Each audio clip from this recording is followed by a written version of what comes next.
ating boss champ Patrolas kasi mayroon, no?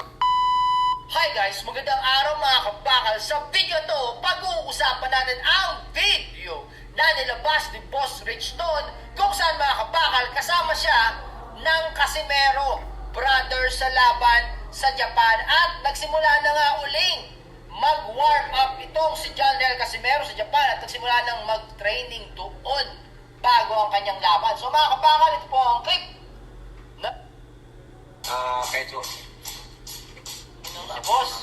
Boss, kumusta boss? Sama naman kami yung Sama boss. na lang yung tipangan.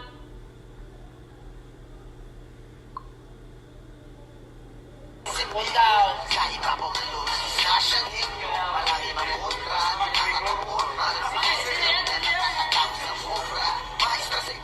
Oh, Mga ab workout, tapos mga konting shadow box para sa nalalapit niyang laban. At mga kabakal, makita niyo naman ang bilis mag-lose ng weight, magpababa ng timbang nitong si Casimero. Kaya naniniwala ako mga kabakal na yung laban niya ngayon ay, ang alam ko mas mabilis daw ngayon mga kabakal si Casimero dahil yung lakas ng suntok, alam naman natin na may lakas talaga at malakas talaga ang suntok ni Casimero. Yung bilis daw mga kabakal, yun daw yung ating aabangan dahil grabe mga kabakal yung bilis ngayon ni Casimero. Pero ano ang inyong opinion? Gusto kong marinig? Comment nyo down below para malaman natin at makarating sa kanila.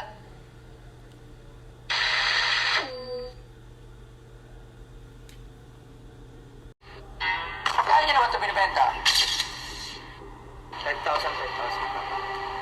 10K. 10K. Dahil lang. Isip ko muna kasi 10K, nagulat ako. 3,000. Dalawa. 9K, dalawa. 3,500.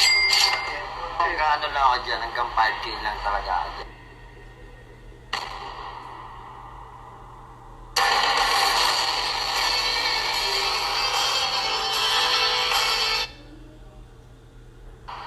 Parang copycat na copycat ka na eh. Kumbaga, maganda, magkaroon ka ng sariling identity mo.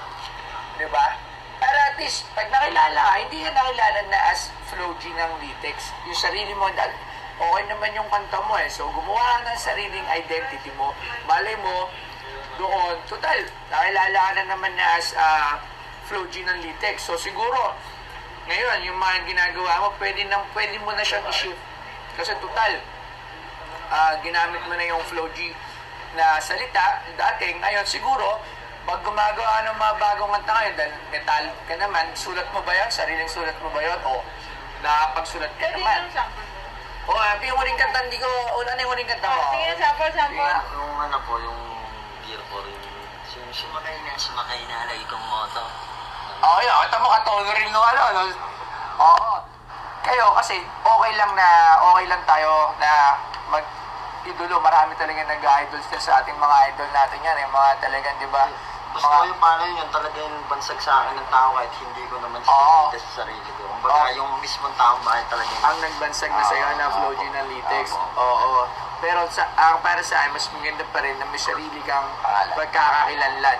Kumbaga, di ba, na gamit nyo na yung pagiging idol nyo sila sa pangalan nyo, ang Clissy. Yan, ito nga dati, pinagalitan ko pa itong hype na to, naalala ko to. Pinagalitan mo siya sa dating shop.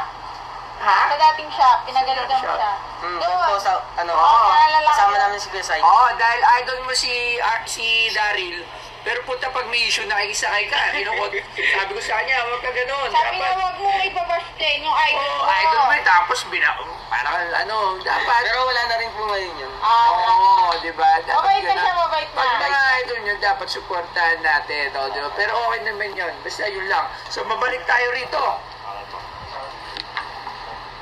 Ang mahal! 10,000!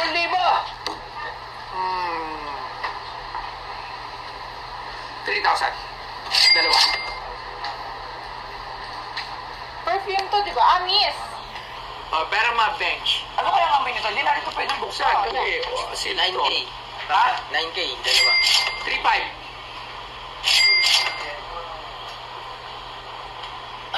Ba't di nagsasalita ito? Ikaw ang tumatawad. Sa kanya. Okay. Ikaw, hindi sa siya. Pero okay to ha. Okay to Siguro kasi. ano lang ako dyan, hanggang 5K lang talaga ako. O yun, nakanatawad, 5K. Pwede na ako doon. Wala na. Okay, okay. Pwede na ako doon. Wala na. Ano, 9K kasama? Ano? Hindi kita sinama. 9K. Biglang lang 5K. Ay. Diba? Doon ako sa 5K. Okay, so maraming salamat sa 5K. Baka magbago pa ang mga wala na sa buhay. Andyan na eh. So maganda to suit kasi Sexy. pagdating ng panahon, syempre, matatandaan yan. Alright? Oh, Yo, what's up? Ako nga pala si Ann Clazy. Siyempre, ako nga rin pala si Flo G ng Litage, yung laging sumakay na. At nandito kami sa Pinoy Pawn Star para ibenta yung vintage na perfume ng ex-battalion na since 2017, 5 years na siya ngayon. At binabalak namin siya na ibenta ng 20 o 10K. Nabili na lang ng sa halagang 5,000. Siyempre, yun lang talaga. Yung pabango natin dala na benta ng 5K kasi sobrang talagang napakatagal na nun. Tagal na nun? Oo. Talagang since pa nung pagsikat na ex-battalion yun. Pabango na yun. Kumbaga, tinago lang natin, sinipin lang natin dahil sobrang